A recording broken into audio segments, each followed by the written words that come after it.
पुरय नमः। ॐ ह्रीं श्रीं क्लीं श्रीं कुबेराय अष्टलक्ष्मी मम गृहे धनं पुरय नमः।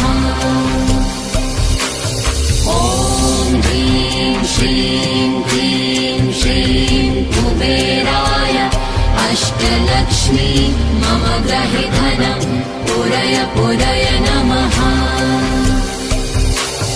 ॐ ह्रीं श्रीं क्लीं श्रीं कुबेराय अष्टलक्ष्मी मम गृहे धनं पुरय नमः।